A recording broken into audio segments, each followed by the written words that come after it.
Kareem was raised for jihad until he saw the risen king! Exclamation mark. So that's the title of this video. This was suggested by one of you. I believe a story of someone who used to be a Muslim and now no longer a Muslim, perhaps a Christian. Yeah, based on the title, he is a Christian, I guess. Right? So without further ado, let's watch. When I was a kid, my mom used to pray for me and say, Kareem, may I see you a leader one day, coming with victory for Islam, or a leader who is coming back death.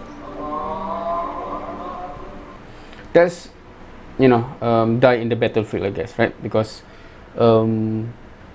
including myself, I have the hope that either I can directly participate in bringing the truth to the whole world, hence victory to Islam, where people will get the truth, get to worship one true God. That's the victory path. Or in the striving to get there, die on the battlefield. So that's the like when we say a biggest ambition for most practicing Muslim, it is between those two. So that's the context basically. In the Quran, we grow up with two things. First, you should give your life to God. Second, you should defeat Jews and Christians. Okay, the second one, is there any valid source to justify that statement? Right, because to die for your God, to live, to give your life to your God, I think that's a common thing between Islam, Christian, and Judaism, right? Because I doubt it that any Christian would say that no, Christians do not teach that we should give our life to God. We just should give our life to ourselves, and hopefully, because Jesus has died for our sin. I don't think Christians believe as such, so that's common. But we should defeat, is it? Second, you should defeat Jews and Christians. So that's where did he get that from? I know certain Muslim persons or certain Muslim community that have those kind of thoughts. But if we're talking about Islam in itself, of course his experience is from his parents, etc. So I'm not doubting, or I'm not putting a question about his experience. I'm just saying that not everything about his experience you can link it back to Islam. It is mostly about people, right? So yeah, I memorized the Quran, I memorized the Sunnah books, I did all of... He memorized the Sunnah book. Okay, he memorized the Quran. That's millions of Muslims memorize the Quran, so that's common. But memorize the Hadith, Sunnah book. Memorized the Quran, I memorized the Sunnah books. He memorized the Sunnah book. Which Sunnah book that he memorized? Because if he's saying he memorized the full Sahih al-Bukhari, that's like he's the level of ulama or muhaddis or something already, right? Because rarely, unless he is focusing about the Sunan, not Sunan Sittah, the Matan Arba'in, for example, the collection of 40 hadiths, right? So if he memorized this, yeah, I can understand it. But the way he expressed it, I memorize Sunnah books.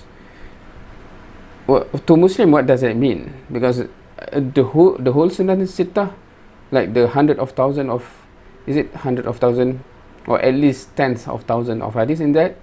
Does he imply that he memorized it all, or what? I did all of the responsibilities a Muslim should be doing every day. My daily life was always built and centralized around Islam. I was dreaming of that day. The imagery of saying Centralized around Islam. centralized around Islam, and then the image of, like, I want to punch somebody, as if that is related to Islam. I was dreaming of that day.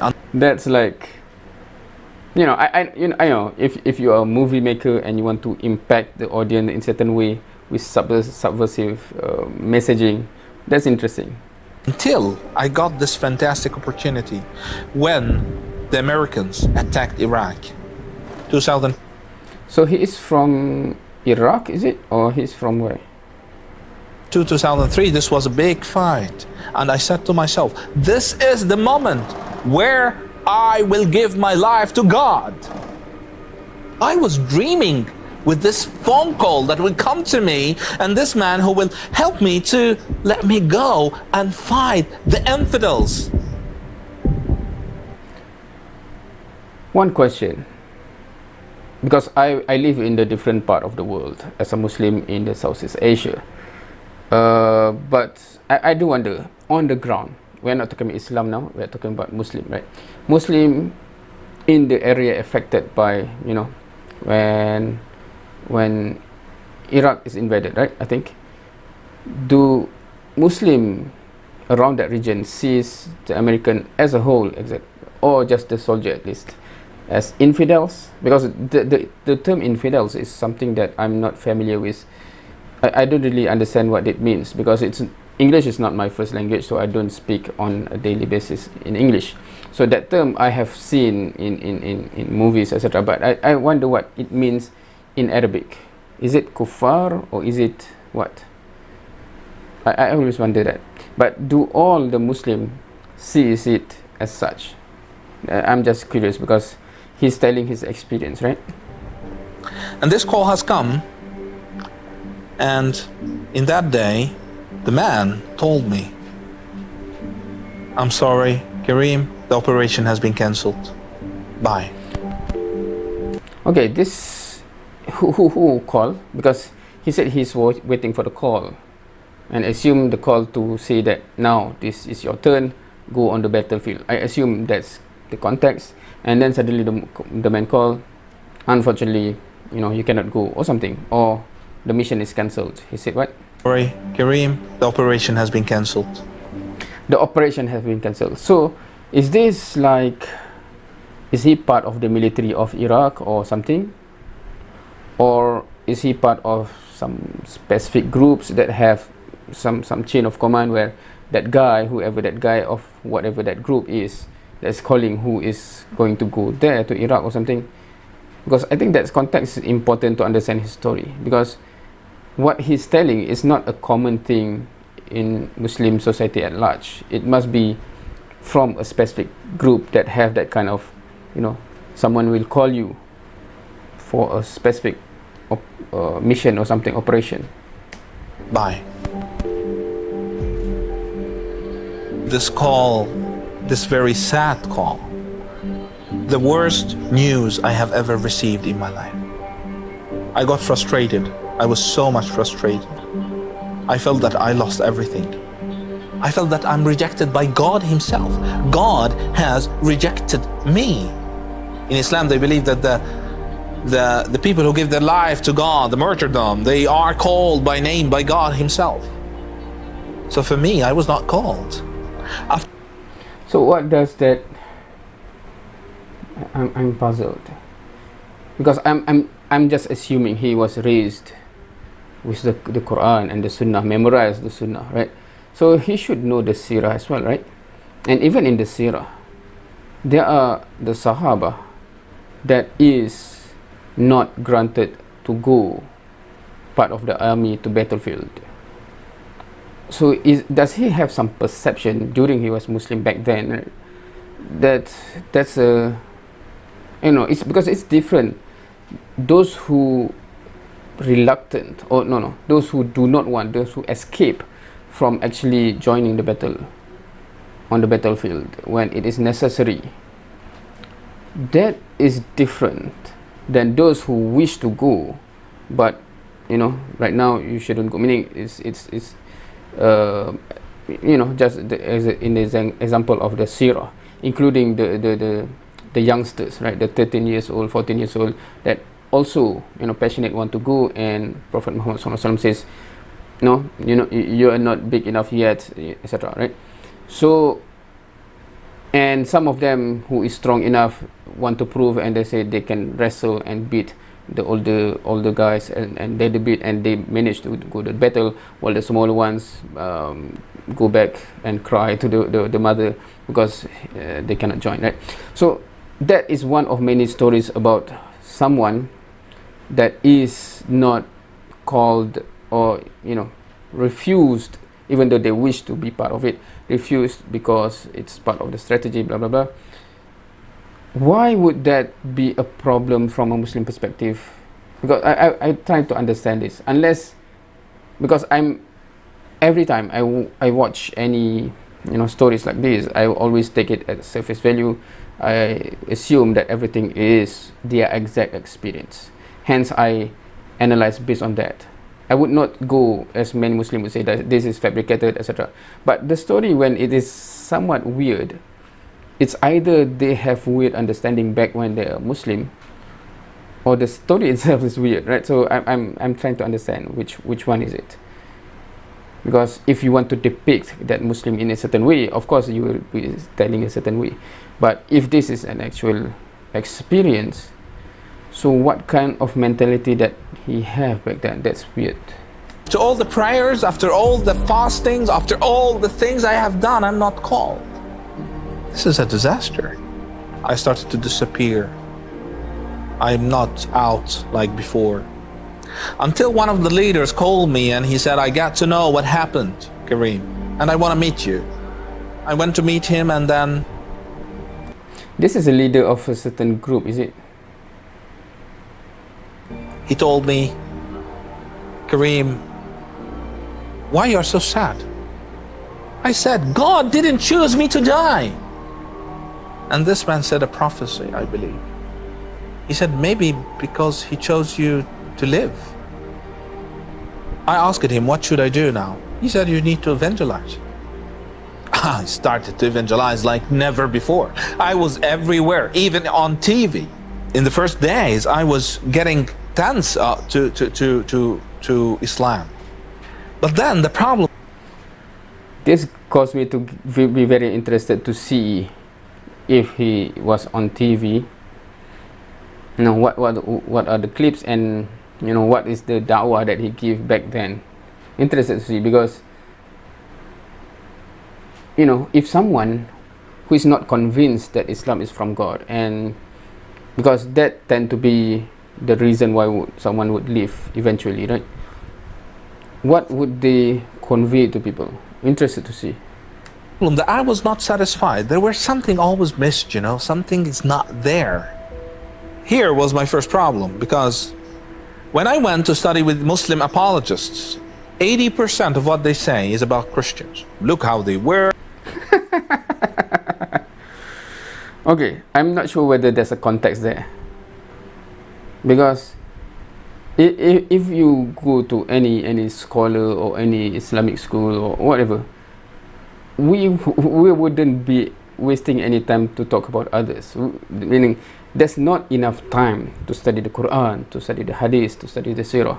And when he say 80% is about talking to others, is he talking about that, or is he talking about like there's a specific group in his place where they are engaging in debates, etc., and hence that's the context when you go there to learn how to engage with others, and this guy is obsessed with debate, and hence perhaps they are talking about the others rather than talking about Islam itself.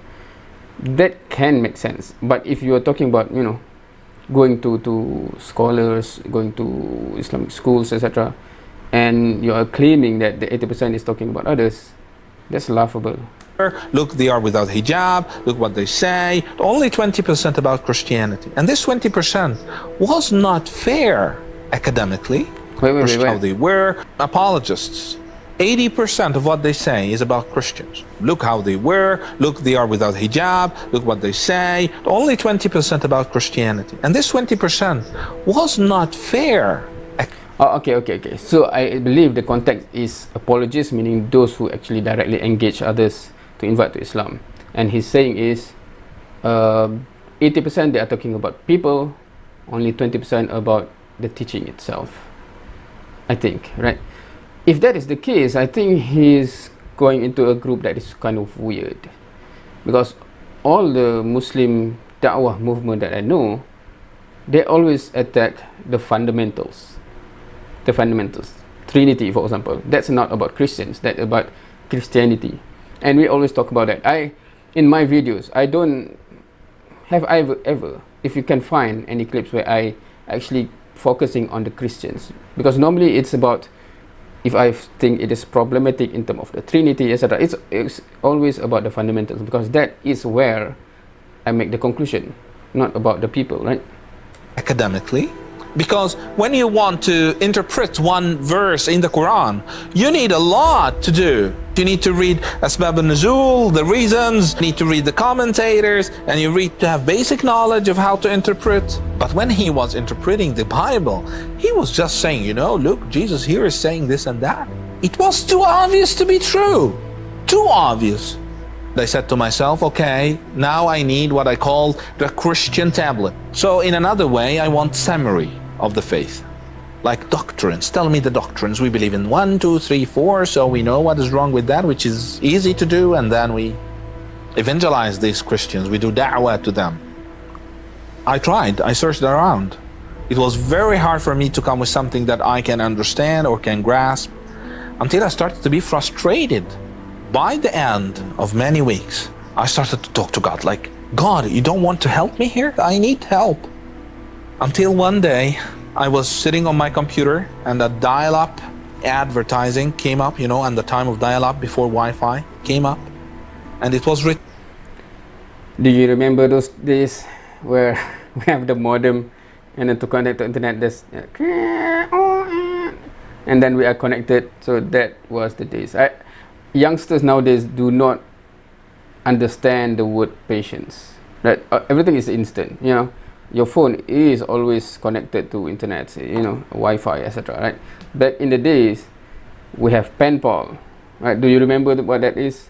You have ages, or you know, significant time before, you know, the letter reach you back, and then you know, internet dial-up, etc. So nowadays, I this is a totally different topic, but that triggers, you know, the topic of the new generation is not really tested with patience, and hence sometimes, you know, it becomes a factor. Written on it, do you love Allah? I clicked it. I thought it's a Muslim website because they write Allah, you know, Allah is a Muslim word. But I found out that it's a Christian website.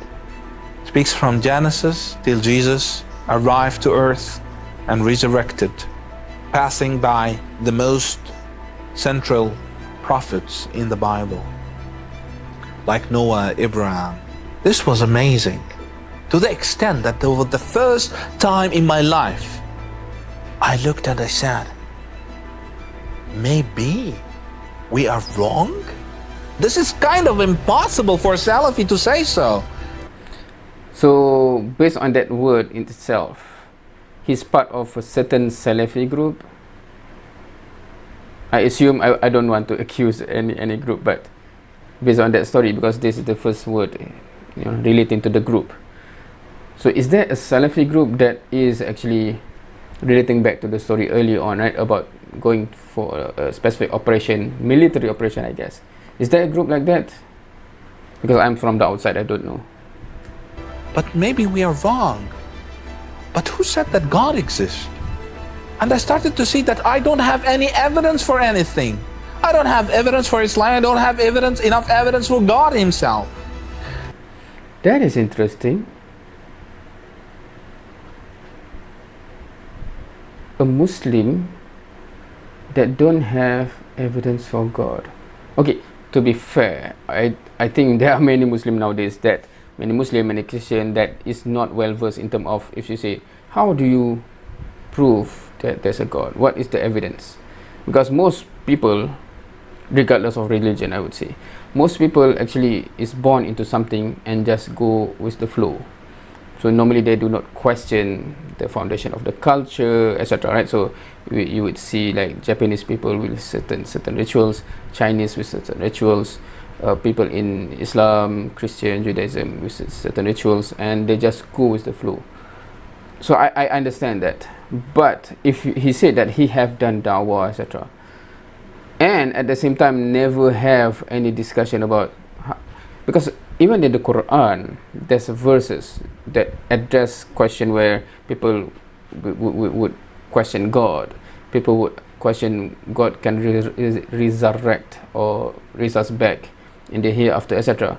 Those questions is addressed in the Quran. So he memorized the Quran. That's bizarre, because I assume he is from those who speak Arabic. Those who speak Arabic and memorize the Quran and never come across those that address this question is such a bizarre thing, I would say. Unless I do also understand that there are certain people who speak Arabic, the Ami Arabic, the current spoken language that is quite a distance from the classical, Fusha Arabic in the Quran. So I do understand that there's those people who speak Arabic in the normal daily life but don't fully understand the Quran because the language is actually quite a distance. So I understand that, but still. Which led me to atheism. And when I was atheist, I did everything you can imagine. And then I was so tired because I started to feel that atheism is not an alternative. And inside me, I feel that there is a God. And I deal with myself as if there is a God that I talk to inside me. Until one day, I was fed up. I came back home, many problems, many things that I cannot bear myself. And I looked at the sky and I said, you know what?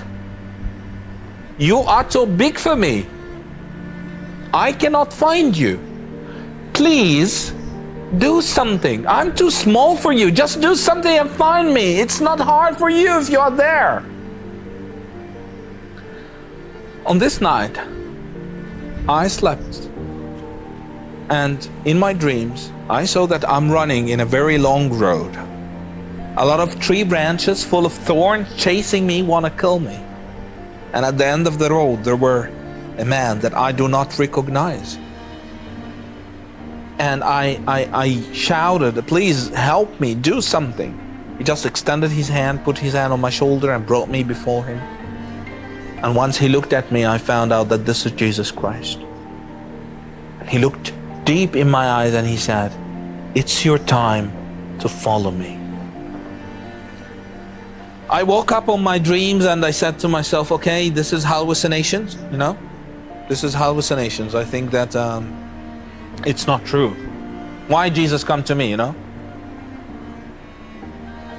But in the next night, I got the same dream, the same details. I looked up to the sky, to the heavens once I woke up and I said, you know what? This is not a joke here. Now I assume so far what he taking this story is true, right? What he saw is because he said a man that he can recognize. So it's in the form of a man. I challenge you, if you can come to me one more time with the same details. Otherwise, I will not think of you again. I thought that he would never come. But he came. And this time he looked. That's kind of funny, right? Because, okay, if you see, okay, I've done this dream twice. What are the alternatives? Perhaps it's true. Perhaps the Satan is trying to trick me. And if you lay out all the possibilities, and then you challenge that, right? If it is Satan, and then he said that, I thought he would never come back, and if he come back, so Satan would say that we got him just one more time. Pull that dream again, right? I'm not saying it's Satan. I'm saying that if you are being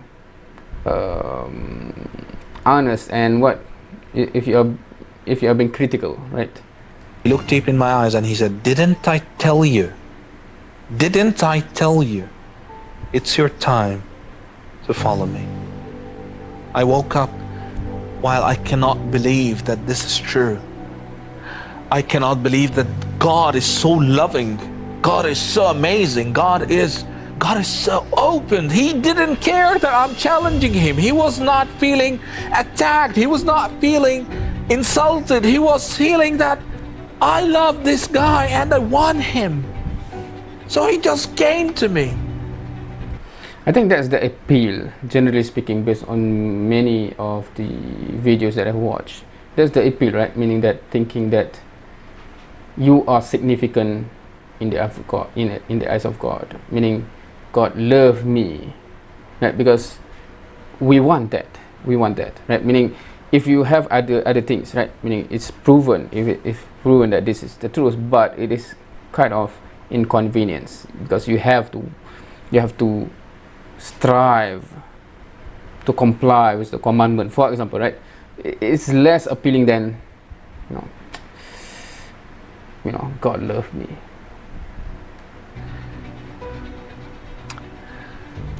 I didn't wake up as a Christian, but I woke up as a man who's seeking the truth and knowing one thing, that this Jesus Christ is more than a prophet. This Jesus Christ is not what we think that he is. I was lucky to find someone to help me with that. And after 3 years, I got baptized in the name of Father, Son, Holy Spirit. And the thing is, since I was baptized, everything started to change. Every look started to change. I started to see people differently. For the first time of my life, I started to learn that I can love others unconditionally. That is interesting. That is interesting. One, either he was brought up in a society, a Muslim society, that have a problem with that aspect, right? Meaning that instilling hate, etc. That's so unfortunate if that is the case. Number two, because he said this, assuming he memorized the hadith, the sunnah, etc., he should know Prophet Muhammad SAW example fully, not just the version that some Christian only pick and choose, and from there make it as if that is the whole picture, right? If you have the whole thing about the care and love, even those who persecuted him, etc., I really want them to end up in heaven, and hence he goes through all the process. So those kind of things should because his conclusion here is quite interesting. It doesn't so what went wrong? So that's my question. We traveled somewhere in another country due to the persecution we had, and it was not easy for us. But what happened abroad was so unique. I got invitation from one of the associations that work in the synagogue. I accepted the invitation, and I went for the first time in one of the halls of the synagogue. I was invited to be a keynote speaker in one of the events to speak about my testimony and what happened with me. Synagogue, does it mean that he is with Judaism? Because Christian does not call their place synagogue, right? So I said to them, for the first time, I can tell you, God healed me, and I can say that I love you. I love you. God is love, and He poured His love in our hearts. He poured His love in our hearts, and this is what we learned. Okay, so question here. Do Judaism also have that phrase, God is love? Is it unique to, because I have always communicated with Christian, and I don't think I have had many comments from Judaism, so I'm lack of understanding here. So does Judaism also have that idea of God is love, that phrase? Interesting. So I'm not sure, because this video do not actually specify the religion, but when he says synagogue, I assume Judaism. Is that correct to say? Yeah. So the fact that he went from Islam to atheism first, and then the only reason, because throughout the video, because he he kind of criticized the issue of not having the fundamentals, right? Just judging people and not have the fundamentals, right? But in the end, it's he just flipped on the same thing, right? Because the Muslim hate, etc., etc. And what are the fundamentals that, except for the dreams, right? So is it just that? Is that it? Meaning that regard of what you can prove or what evidence that you can have, but my own experience make me believe this, regardless of what people would say, regardless of what evidence I would see, because this is my experience. Is that it? Is that the fundamentals? Is that the underlying reason? Because I would like to understand. Of course, people make decisions mostly because of emotion, so I understand that. So is it only that? Interested to know. Well, that's it. Thank you for watching. See you next time.